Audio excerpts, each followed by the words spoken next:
Good morning, students. I hope you are completely safe and working hard toward your study. I am Rita Tomar, your English teacher. Today I am going to teach you how to write a central idea of a poem. So be ready and learn attentively how to write a central idea of a poem. देखिए यहाँ पर ये central idea आपकी poem का दिया हुआ है, लेकिन इसे सीधे दिखाने से पहले मैं आपको एक बार पोएम दिखाना चाहूँगी। देखिए बच्चों, पोएम को मैंने अच्छे से आपको टीच किया हुआ है, बस थोड़ा शॉर्ट में बताऊँगी। पहले स्टैंजा में क्या कहा है, कभी भी एक सुखी व्यक्ति जो होगा वो कभी भी जो होगा अपने मन में ऑनेस्ट थॉट रखेगा, मतलब शुद्ध विचार रखेगा, किसी के प्रति कोई नफरत नहीं रखेगा। दूसरी बात क्या, उसे ये गुण या तो जन्मजात मिलेगा या उसके जो पेरेंट्स होंगे वो उसको ये गुण सिखाएंगे।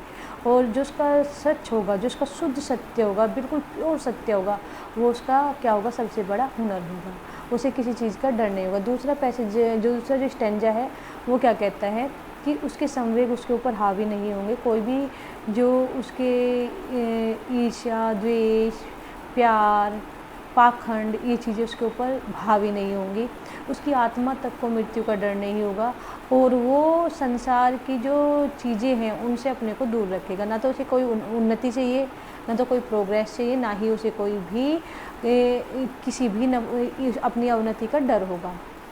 चौथी लाइन में क्या, चौथे स्टैंजा में क्या कहते हैं कि ना तो वो उनसे ईर्ष्या रखता है जिनकी बिना मतलब में ही उन्नति होती जाती है, मेहनत भी करते नहीं, पैसा, सक्सेस सब मिलता जाता है, तो उनसे उसको कोई ईर्ष्या नहीं, उसे लेना देना ही नहीं, उसे कोई मतलब नहीं है। ना ही वो उनसे कभी भी गुस्सा होता है जो चापलूसों की बातों में आते हैं, झूठी बातों में, मीठी मीठी बातों में आते हैं, ना उनके ऊपर उसे गुस्सा आता है।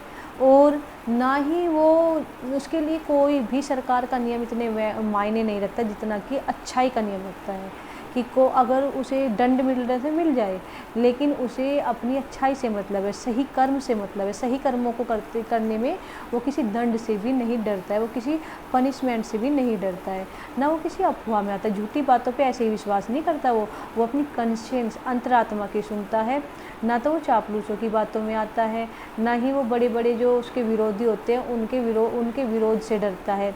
वो भगवान की दिन रात पूजा करता है केवल उसकी कृपा के लिए, न कि उससे कुछ पाने के लिए। कोई भी वर्ल्डली कंफर्ट वो भगवान से नहीं पाना चाहता है।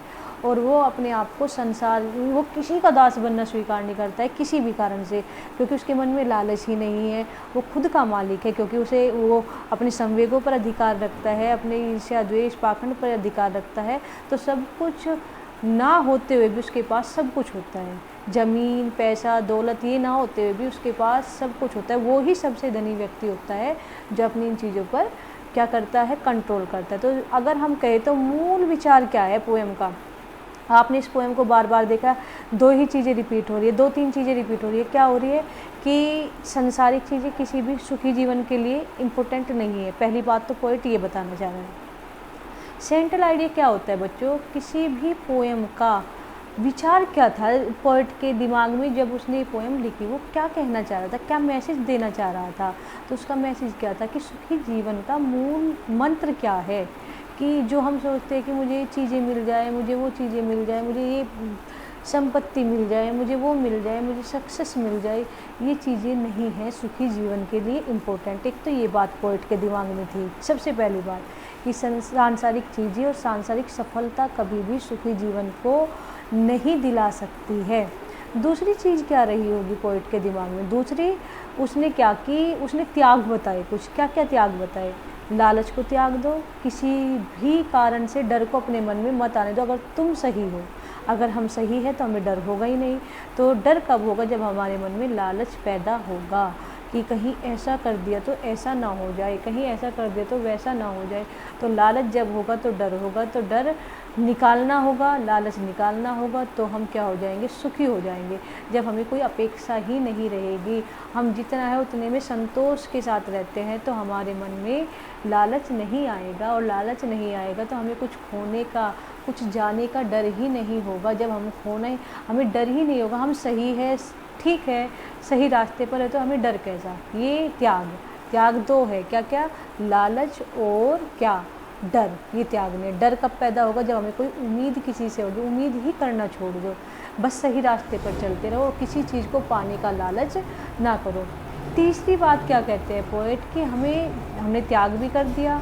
अब तीसरी चीज़ हमें लाना क्या होगा अपने अंदर, हमें अपने अंदर लाना होगा क्या, शुद्ध विचार लाने होंगे। किसी के लिए बुरी भावना नहीं लानी होगी, अपना स्वाभिमान बचाना कि कोई भी मेरे स्वाभिमान को चोट ना पहुंचा पाए, ये चीज़ें हमें लानी होगी। अपने स्वाभिमान को हमें बचाना होगा और हमें अपने आत्म अधिकार को लाना होगा कि हमें अपने ऊपर अधिकार को लाना होगा, अपने संवेगों पर अधिकार लाना होगा कि कोई भी संवेग हमारे ऊपर हावी ना हो जाए। कभी भी मैं किसी के भी मुँहों में पड़कर गलत काम ना करूँ, किसी से भी ईर्ष्यावश में गलत काम ना करूँ। ये सारी चीज़ें मुझे अपने अंदर लानी होगी, तो ही मैं एक सुखी इंसान बन पाऊँगा। जब इंसान ये ठान लेता है तो सच में सुखी रहना शुरू कर देता है। ना तो उसे कुछ पाने का लालच होगा, ना ही उसे कुछ खोने का डर होगा, तो वो ही इंसान सुखी होगा। जो है उतने में संतोषित है, वो इंसान सुखी होगा। ठीक है, कि अपने स्वाभिमान को बचाएगा, अपने संवेगों पर अधिकार रखेगा और शुद्ध विचार रखेगा, वो इंसान शुद्ध, वो ही इंसान सुखी होगा। पहले तो क्या बताया कि कोई भी वर्ल्डली चीज़ें जो हम सोचते हैं ये इससे इस इंसान ये सुखी होगा, इससे ये मिल रहा है, बड़े बड़े अमीर इंसान भी सुखी नहीं होते हैं। तो वर्ल्डली कंफर्ट तो हुए ही नहीं किसी भी कारण से सुख देने के लिए, ना कोई सफलता होती है। देखे होंगे आपने, हाई पोजीशन पर लोग होते हैं, सफल होकर कहीं से कहीं पहुँच जाते हैं, लेकिन मानसिक संतोष नहीं होता है, वे दुखी रहते हैं। क्यों रहते हैं? क्योंकि असली खुशी इन चीज़ों में है ही नहीं। पहली बात तो पोएट ने कही। फिर उसने कुछ त्याग बताई। त्याग क्या होता है? लालच और डर को निकाल दो। फिर उसने कुछ चीज़ें लाने के लिए बोला अपने अंदर। क्या लाओ? अपने अंदर एक तो स्वाभिमान को ले आओ, शुद्ध विचारों को ले आओ और अपने संवेगों पर अधिकार ले आओ, अपने ऊपर आत्म अधिकार लाओ तुम। और चौथी लाइन में क्या कहा कि एक चीज़ें और, 3 चीज़ों से बचते रहो, अपने को बचाओ। जैसे ये पास आए तो बचा लो अपने को। वो क्या है? एक तो चापलूसी, किसी की चापलूसी न करो, कभी किसी से झूठ मत बोलो, झूठी तारीफ तो कभी मत करो, उस इंसान को भ्रम में मत रखो। ना ही चापलूस में आओ, ना ही किसी की चापलूसी करो। अगर कोई मीठी मीठी बातें कर रहा है, तुम्हें पता है ये है नहीं, और फिर भी वो इंसान आपको झूठा बहका रहा है, चढ़ा रहा है, तो आपको उसकी चापलूसी भरी बातों में नहीं आना चाहिए। उससे अलर्ट रहना चाहिए कि वो चाह क्या रहा है, उसके दिमाग में चल क्या रहा है। ठीक है, दूसरी बात चापलूसी से बचाना। और दूसरी बात क्या बताई कि आपको कभी भी ईर्ष्या नहीं लानी है। कोई प्रोग्रेस कर रहा है, कैसे भी हो रही है, उसकी होने दो। आपको उसकी प्रोग्रेस या उसकी अवनति से क्या लेना? आपको केवल अपने सही कर्मों से मतलब रखना चाहिए। मैं सही रास्ते पर चलता रहूं, तो ये ही सुखी जीवन का मंत्र है। 4 लाइनों में हम इसे बता सकते हैं। जो पोएट ने सारी बातें कही, उसने 4 ही बातें मूल रूप से कहनी चाहिए कि एक तो सांसारिक चीज़ें कोई वैल्यू नहीं रखती है, दूसरा क्या कि हमें इन चीज़ों को त्यागना होगा, डर को और लालच को, तीसरा हमें स्वाभिमान को, आत्माधिकार को और अपनी जो हमारी शुद्ध विचार हैं उनको बचाना है, उनको अपने अंदर लाना है। अगर नहीं है तो लाना, अगर है तो उनको बचाओ, उन्हें बढ़ाओ, बहुत ज़्यादा बढ़ाओ। और तीसरा अपने को जहाँ भी दिखे उससे बचाओ। क्या? चापलूसी भरी बातों से। अगर कोई तुम्हारे लिए कर रहा है उससे भी बचो, और तुम भी खुद मत करो, और कभी भी किसी के लिए ईर्ष्या मत पालो, इनसे बचो। ये ही मूल मंत्र है एक सुखी जीवन का, जो पोएट कहना चाह रहे थे लंबी चौड़ी पोएम में। तो इसे छोटा करके बताना ही क्या होता है? सेंट्रल आइडिया होता है।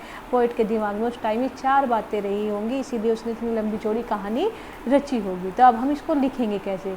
तो मैंने 4 बातें आपको बोल के बता दी, लिखेंगे कैसे?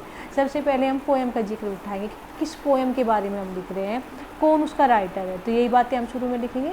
इन द पोएम, कविता में character of a happy life, ये उसका नाम। कविता में the character of happy life, कविता में जो लिखी है बाय सर हेनरी वोटन के द्वारा जो लिखी गई है उस कविता में।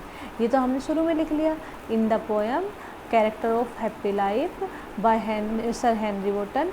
आगे हम क्या लिखेंगे? अब हम लिखेंगे जो हमें कहना है। क्या कहना है पहली लाइन में? कि सांसारिक वस्तुएं और सांसारिक खुशी एक सुखी जीवन में कोई मायने नहीं रखती है, सुखी जीवन के लिए ज़रूरी नहीं है। तो ये लाइन हम कैसे लिखेंगे? वी लर्न, हम क्या करते हैं? सीखते हैं। हम सीखते हैं दैट कि वर्ल्डली पजेशंस की जो सांसारिक वस्तुएं हैं, एंड वर्ल्डली सक्सेस, और जो सांसारिक सफलता है। ठीक है, सांसारिक वस्तुएं और सांसारिक सफलता क्या है? आर नॉट नेसेसरी, आवश्यक नहीं है। देख लेंगे कहाँ सब्जेक्ट आ रहा है, कहाँ वर्ब आ रही है, ये आपको ध्यान रखना है। फॉर अ हैप्पी लाइफ, एक सुखी जीवन के लिए।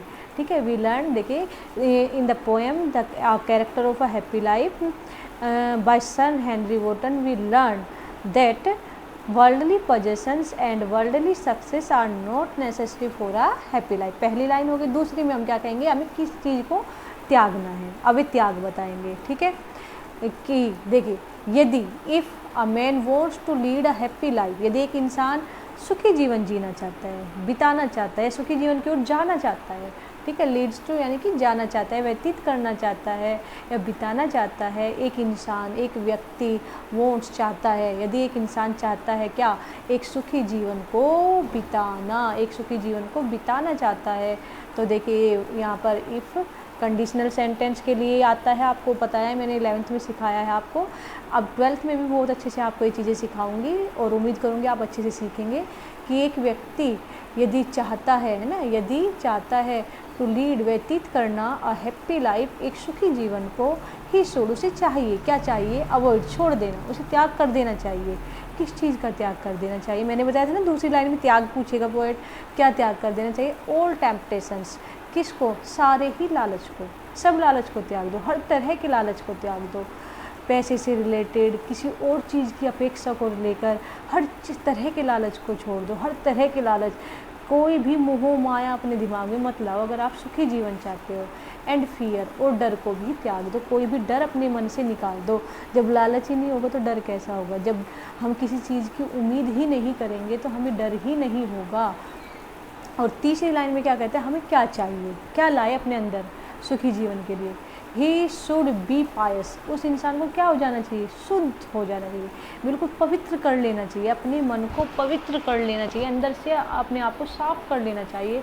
एंड शुड हैव, और उसे रखना चाहिए, क्या रखना चाहिए, शुड चाहिए और हैव रखना, क्या रखना चाहिए, क्या ले आना चाहिए उसे, सेल्फ रिस्पेक्ट, आत्मसम्मान को ले आना चाहिए, स्वाभिमान को ले आना चाहिए। एंड सेल्फ, और क्या लाना चाहिए, सेल्फ पोजेशन, और अपने ऊपर अधिकार को, आत्म अधिकार को अपने अंदर उसे ले आना चाहिए।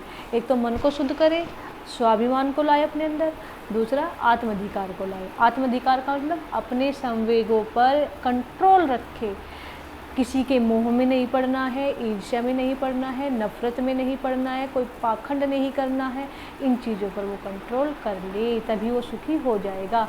जब हम कोई गलत काम नहीं करेंगे, कोई गलत विचार नहीं लाएंगे तो हमें डर कैसा, हमें कोई डर ही नहीं होगा और हम सुखी रहेंगे। जब डर नहीं होगा, भय नहीं होगा तो हम सुखी हो जाएंगे। जब हमें बेचैनी नहीं रहेगी तो हम पर्सन हो जाएंगे, अंदर से पर्सन हो जाएगा, एटर्नली प्रसन्नता आ जाएगी हमारे अंदर, जो कभी भी समाप्त नहीं होगी। क्योंकि ये जो सफलता है या जो हमें सामान मिल रहा है, प्रॉपर्टी मिल रही है, ये कुछ क्षण की खुशी है, एक बार मिलेगी, खुश होंगे, थोड़े दिन बाद कुछ और दुख हमारी ज़िंदगी में आ जाएगा। तो ये कैसे, ये सुख तो नहीं हुआ। सुख तो वो होता है जो कभी समाप्त ही ना हो, वास्तविक सुख वही होगा जो कभी समाप्त नहीं होगा। वो कब आएगा, जब हमारे अंदर संतोष आ जाएगा, मन शुद्ध हो जाएगा, हर तरह से हम पवित्र हो जाएंगे, ईर्ष्या वगैरह सब गायब हो जाएंगे। और लास्ट लाइन में पोएट क्या कहते हैं कि बच लो जब दिखे, क्योंकि तुमने अब समझ गए कि कौन सी चीज़ इम्पोर्टेंट नहीं है सुखी जीवन की और क्या त्याग करने हैं, क्या लाना है। अब यहाँ तक तुम्हें मैंने शुद्ध कर दिया, अब तुम पवित्र हो गए, सुखी हो गए। लेकिन ये सुखी तुम बने कैसे रहोगे, फिर तुम्हें कोई परेशान करने आएगा, अपने को बचाना भी है तुम्हें। तो किन चीज़ों से बचाना है, कॉमन वाइस, जो ये साधारण सी बुराइयाँ है, जैसे कि सचेत, जैसे कि जेलस, ईर्ष्या, जेलसी, ईर्ष्या, एंड फ्लटरी, और चापलूसी। कोई तुम्हारी चापलूसी करके भी तुम्हें भ्रमित कर सकता है, गलत रास्ते पर ले जा सकता है, या तुम भी किसी की चापलूसी में मत पड़ो किसी लालचवश। ठीक है, ये पॉइंट कह रहा है शुड नॉट टच, इन्हें तुम्हें टच नहीं करना चाहिए। हिम यानी कि एक सुखी व्यक्ति को, एक सुखी व्यक्ति वही होगा जिसे ये चीज़ें टच ना कर पाए। मैंने जब उसको बता दिया क्या सुख नहीं दे सकता है, क्या त्याग करने हैं, क्या लाना है, हो गया, वो सुखी हो गया। लेकिन वो सुखी इंसान को दुखी करने के लिए बहुत चीज़ें आएंगी, तो उनसे बचना भी तो पड़ेगा उसे। किससे, एक तो ईर्ष्या से बचना होगा, कभी अपने मन में न लाए, या दूसरों की ईर्ष्या से डरे मत। ठीक है। दूसरी बात, कभी चापलूसी ना खुद करे ना किसी की चापलूसी भरी बातों में आए, ये चीज़ों से टच ना कर पाए, इनसे वो अपने को बचाए रखे तो वो हमेशा ही सुखी रहेगा, अन्यथा उसको दोबारा से दुखी कर देंगे लोग। तो ये पोएम का सेंट्रल आइडिया था। उम्मीद करती हूँ आप सभी को बहुत अच्छे से समझ आया होगा और अब आप अच्छे से अपनी कॉपी में से सुंदर सुंदर लिखेंगे, याद करेंगे, समझेंगे। Thank you, take care, have a nice day.